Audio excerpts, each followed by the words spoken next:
मित्रों नमस्कार। आप सभी का कुमार विष्णु क्लासेस चैनल में हार्दिक स्वागत है। हम लोग प्राचीन इतिहास पढ़ रहे हैं, तो प्राचीन इतिहास के स्रोत के अंतर्गत हम लोग साहित्यिक स्रोतों की चर्चा कर चुके हैं। आज हम लोग पुरातात्विक स्रोत पढ़ेंगे। तो देखिए, सबसे पहले ये जान लिया जाए कि पुरातात्विक स्रोत, तो ये पुरातत्व होता क्या है। तो पुरातत्व शब्द से यह आशय है कि जो पुरानी चीज़ें हैं, पुरातन चीज़ें हैं, तो उनसे हमें जो जानकारियाँ मतलब मिलती हैं वो सब पुरातात्विक स्रोत के अंतर्गत आते हैं। अब जैसे पुरातात्विक स्रोत के अंतर्गत आएंगे क्या क्या, तो अभिलेख हैं, शिलालेख, स्तंभ लेख, मुद्रा हैं, सिक्के, मुद्रा मतलब सिक्के। हमें इन सभी चीज़ों से जो ज्ञान प्राप्त होता है, जानकारियाँ जो मिलती हैं, वो सभी पुरातात्विक स्रोत के अंतर्गत आती हैं। पुरातात्विक स्रोत, इसके अंतर्गत जो है शिलालेख। देखिए, शिलालेख होता क्या है। शिलालेख का शिला मतलब पत्थर, लेख मतलब लिखा हुआ। तो जो प्राचीन काल में शिलालेख मतलब कि जो राजा महाराजा जो लिखवा दिया करते थे पत्थरों पे, जो अक्षर उत्कीर्ण करवा देते थे, वही शिलालेख है। शिलालेख है, स्तंभ लेख है। स्तंभ लेख का मतलब है कि जैसे स्तंभ है, ये पिलर, इसके ऊपर लिखवा दिए तो ये स्तंभ लेख हो गया। ये शिला है, इसके ऊपर लिखवा दिए जो कुछ भी लिखा गया, शिला लेख हो गया, स्तंभ लेख। इसके अतिरिक्त हमें सिक्कों से जानकारी प्राप्त होती है। तो सिक्के, जो भी प्राचीन काल में जो राजा महाराजा थे, जो उनके सिक्के थे, उनसे हमें ये जानकारी मिलती है कि उनका शासनकाल रहा होगा। ये मौर्य साम्राज्य के सिक्के हैं, ये मौर्योत्तरकालीन सिक्के हैं, हमें जो जानकारी मिलती है। गुप्त काल के सिक्के हैं, कुषाण काल के सिक्के हैं, सातवाहनों के सिक्के हैं। तो सिक्कों के द्वारा हमें जानकारी मिलती है।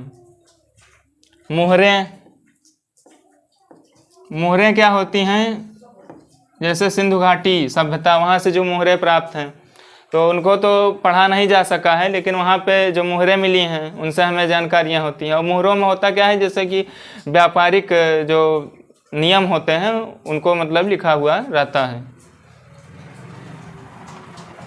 स्मारक हैं, स्मारक का अर्थ है भवन। जैसे कि हमारा सिंधु घाटी सभ्यता में अन्नागार, स्नानागार, गोदीवाड़ा का साक्ष्य, ये सब जो मिला है, ये सब स्मारकों के अंतर्गत आ जाता है। स्मारकों में भी दो हो जाते हैं, दो पार्ट, एक देशी स्मारक, एक विदेशी स्मारक। तो देशी स्मारकों में जैसे जो हमारे देश में स्मारक हैं, जो हमारे देश में स्मारक हैं वो देशी स्मारक। विदेशी स्मारक से तात्पर्य यह है कि जैसे अंकोर वाट का मंदिर कंबोडिया में है, जो मतलब हमारे देश के बाहर है, वो सभी विदेशी स्मारकों में आ जाते हैं। तो अभिलेख को इंग्लिश में क्या बोलते हैं, edicts, EDICTS, edicts.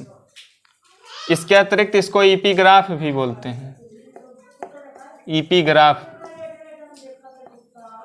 EPIGRAPH, epigraph. तो जो अभिलेखों का अध्ययन है, अभिलेखों का अध्ययन जो है उसको हम एपिग्राफी शब्द बोलते हैं। अभिलेखों के अध्ययन को क्या बोलते हैं, एपिग्राफी, एपिग्राफी।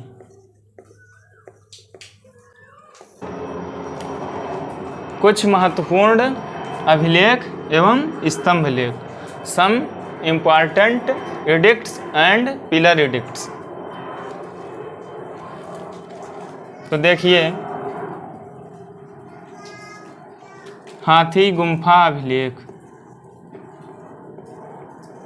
हाथी गुम्फा अभिलेख।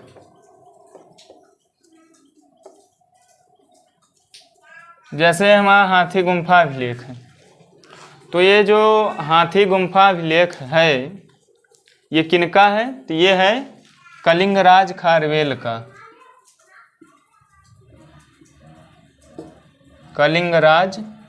कलिंग के राजा खारवेल, उनसे संबंधित कह सकते हैं, या उनका ये हाथी गुम्फा अभिलेख है। कलिंग कहाँ पे है? तो कलिंग जो है उड़ीसा में है, तो ये उड़ीसा से संबंधित हो गया, वर्तमान उड़ीसा कलिंग का तात्पर्य। तो कलिंग राज खारवेल का हाथी गुम्फा अभिलेख है। तो इसमें महत्वपूर्ण हमें क्या है? सर्वप्रथम भारतवर्ष का जिक्र मिलता है। सर्वप्रथम सबसे पहले भारतवर्ष का जिक्र इसी अभिलेख में मिलता है।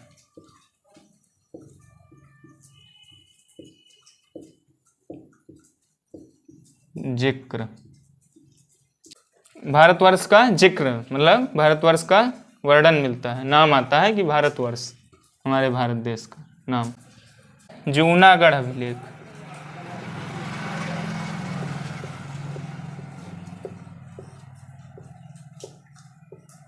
जूनागढ़ अभिलेख ये रुद्रदामन का है। ये किनका है? रुद्रदामन का है, रुद्रदामन। और ये 150 ईस्वी का है कि ये संस्कृत भाषा में है। ये संस्कृत भाषा का है। जूनागढ़ कोष्ठक में गिरना, तो जूनागढ़ अभिलेख ये रुद्रदामन का है, 150 ईस्वी में है, ये संस्कृत भाषा में है। और ये रुद्रदामन है कौन? ये जो है शक शासक,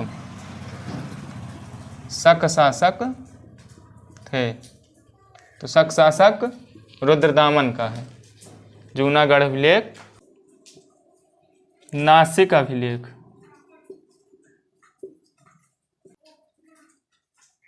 ये किनका है? गौतम बलश्री।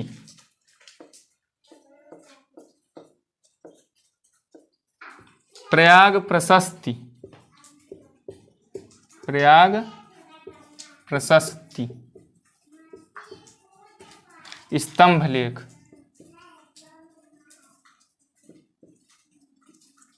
प्रयाग प्रशस्ति ये जो है स्तंभ लेख है। तो प्रयाग प्रशस्ति स्तंभ लेख, स्तंभ लेख जो ये है ये किनका है? समुद्रगुप्त। ये समुद्रगुप्त से संबंधित है, समुद्रगुप्त।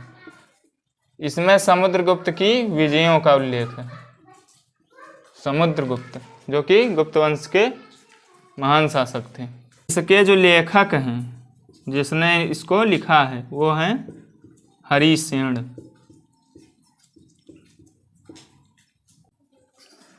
ऐहोल अभिलेख, ऐहोल अभिलेख जो है ये पुलकेशिन द्वितीय का है। पुलकेशिन द्वितीय, ये पुलकेशिन द्वितीय किस वंश का शासक है? चालुक्य वंश का शासक। चालुक्य वंश का शासक है ये। तो चालुक्य वंशी शासक पुलकेशिन द्वितीय का ऐहोल अभिलेख है। और इसको लिखा किसने है? रवि कीर्ति।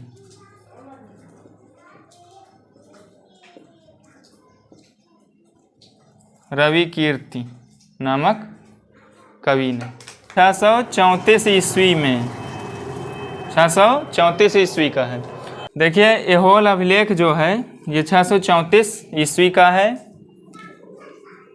ये चालुक्य वंशी शासक पुलकेशिन द्वितीय से संबंधित है। इसके लेखक रवि कीर्ति हैं। और जो है ऐहोल अभिलेख जो है इसमें हर्ष और पुलकेशिन द्वितीय के मध्य जो युद्ध हुआ था उसकी जानकारी मिलती है। एरण अभिलेख, एरण अभिलेख ये भानुगुप्त का है। इसमें जो महत्वपूर्ण बात ये है कि ये इसमें सती प्रथा का लिखित साक्ष्य, सती प्रथा का पहला लिखित साक्ष्य, प्रथा का पहला लिखित साक्ष्य हमें एरण अभिलेख से प्राप्त होता है और ये भानुगुप्त का है। मंदसौर अभिलेख,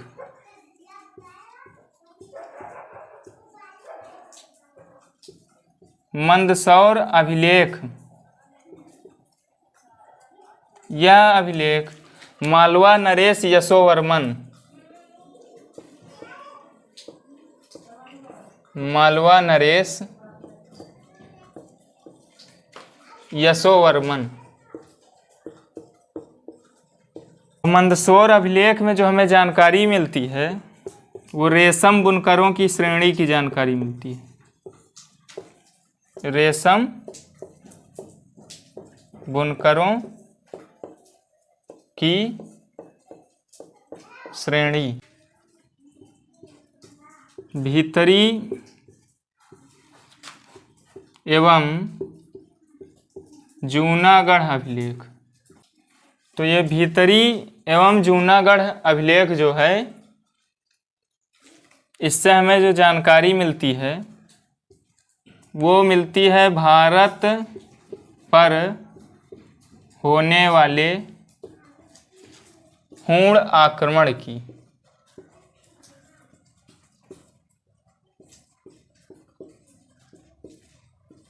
हूण आक्रमण की। स्कंदगुप्त का, स्कंदगुप्त। भीतरी एवं जूनागढ़ अभिलेख स्कंदगुप्त का है। इससे हमें भारत पर होने वाले हूण आक्रमण की जानकारी मिलती है। जानकारी।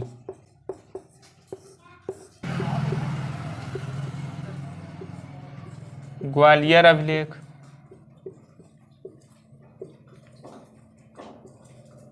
ये प्रतिहार शासक भोज का है। देवपाड़ा अभिलेख, देवपाड़ा अभिलेख जो है ये बंगाल शासक विजय सेन का है। एक बहुत इम्पॉर्टेंट अभिलेख है, एशिया माइनर से प्राप्त है ये। एशिया माइनर, बोगज कोई नामक स्थान से, बोगज कोई, एशिया माइनर बोगज कोई अभिलेख। ये 1400 BC ईसा पूर्व का है। इसमें जो हमें जानकारी मिलती है वो ये है, एशिया माइनर बोगज कोई अभिलेख से जो हमें जानकारी प्राप्त होती है, इसमें वैदिक देवताओं का वर्णन मिलता है। इंद्र, मित्र, वरुण, नासत्य, इंद्र, मित्र, वरुण, नासत्य, इन वैदिक देवताओं की जानकारी मिलती है।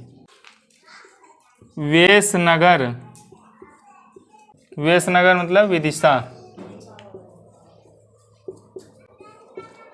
स्तंभ लेख,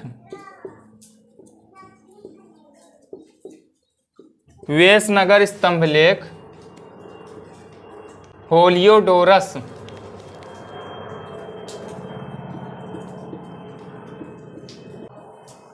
ये जो है यवन राजदूत है।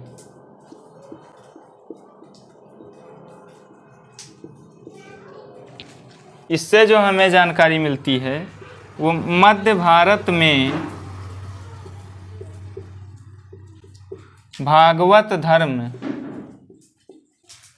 के विकसित होने का प्रमाण, मध्य भारत में भागवत धर्म के विकसित होने का प्रमाण हमें किस अभिलेख से मिलता है? वेशनगर स्तंभ लेख। ईरान से भी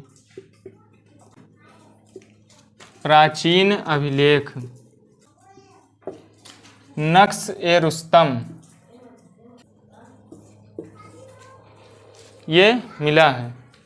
ईरान से भी प्राचीन अभिलेख नक्श-ए-रुस्तम मिला है। प्राचीन काल में भारत और पश्चिमी एशिया के संबंधों का वर्णन मिलता है। हमने ये बताया कि ईरान से भी प्राचीन अभिलेख नक्श-ए-रुस्तम प्राप्त हुए हैं। इसमें जो हमें जानकारी है वो प्राचीन काल में भारत और पश्चिमी एशिया के संबंधों का वर्णन मिलता है। सिक्के तो सिक्कों से भी हमें पुरातात्विक साक्ष्य मिलते हैं। सर्वप्रथम जो है शीशों का सिक्के, शीशों के सिक्के जो है ये सातवाहन शासकों ने चलाए थे। सातवाहन, तो शीशे के सिक्कों की शुरुआत सातवाहनों ने की थी। प्राचीन भारत का इतिहास है वो 200 ईसा पूर्व से लेकर 300 ईस्वी तक का जो इतिहास है वो इन्हीं सिक्कों के कारण क्रमबद्ध रूप से लिखा जा चुका है। विद्वान है इतिहास के वो आरसी मजूमदार, रमेश चंद्र मजूमदार। तो इन्होंने कहा है, आरसी मजूमदार ने यह कहा है कि प्राचीन भारतीय इतिहास को जानने के स्रोत में अभिलेखों के बाद सिक्कों का सबसे महत्वपूर्ण योगदान है। अब हम लोग ये जानेंगे कि प्राचीनतम सिक्के। तो देखिए, प्राचीनतम सिक्के, हमारे सबसे प्राचीनतम सिक्कों में आहत सिक्के आते हैं। आहत सिक्के, तो देखिए आहत सिक्के होते क्या हैं। इन सिक्कों पे कोई लेखन नहीं किया जाता, कुछ लिखा नहीं जाता है। इन सिक्कों पर ठप्पा लगाकर इनको तैयार किया जाता है। मतलब किसी धातु पे ठप्पा लगा करके इसको तैयार किया जाएगा। तो आहत सिक्कों को ही पंचमार्क सिक्के भी बोलते हैं।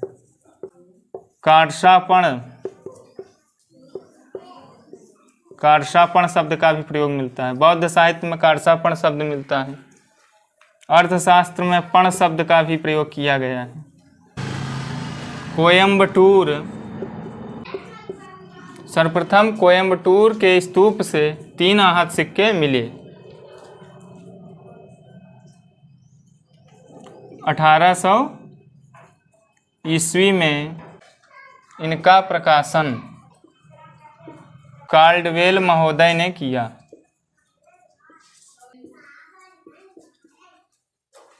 कोयम्बटूर के स्तूप से 3 आहत सिक्के मिले। 1800 ईस्वी में इनका प्रकाशन काल्डवेल महोदय ने किया।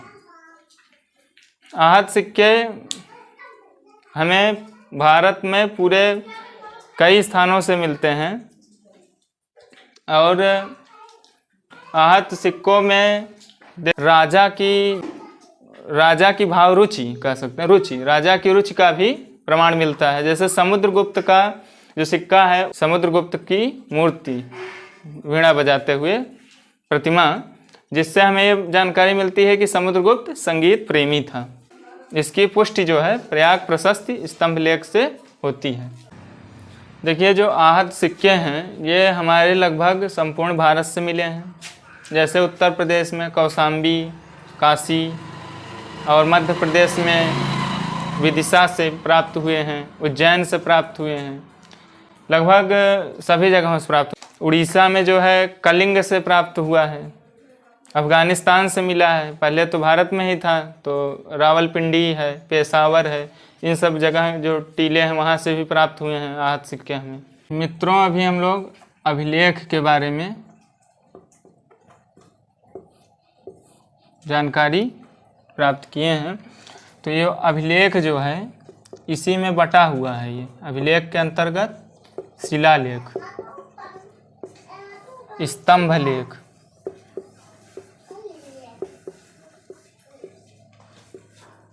गुहा लेख आते हैं। शिलालेख पत्थरों पर लिखा जाता है, स्तंभ लेख पिलर पे, स्तंभ खंभे पे, गुहा लेख का अर्थ, गुहा लेख से तात्पर्य है गुफाओं में जो लिखे गए हैं। तो अभिलेख के अंतर्गत ये तीनों आ जाते हैं।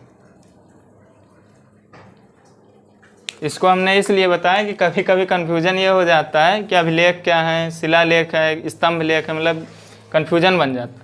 तो इस अभिलेख के अंतर्गत आते हैं शिलालेख, स्तंभ लेख, गुहा लेख। देखिए मित्रों, हम लोग पुरातात्विक स्रोत के बारे में चर्चा कर रहे हैं। तो पुरातात्विक स्रोत के अंतर्गत हमने अभिलेखों के बारे में जान लिया, हमने सिक्कों के बारे में जान लिया। अब हम लोग देखिए उत्खनन से प्राप्त सामग्री जो मिलती है उससे हमें जानकारी मिलती है। तो उत्खनन से प्राप्त सामग्री में जैसे अन्नागार, सिंधु घाटी सभ्यता में देखिए अन्नागार मिला, स्नानागार मिला, और जो हमें साक्ष्य जो भी मिलता है भवनों के, स्मारकों के, उनसे भी हमें जानकारियाँ मिलती हैं। स्मारकों में जैसे जो प्राचीन कालीन मंदिर हैं, पुराने जो भी हमारी इमारतें वगैरह बनी हुई हैं, उनसे हमें जानकारी मिलती है।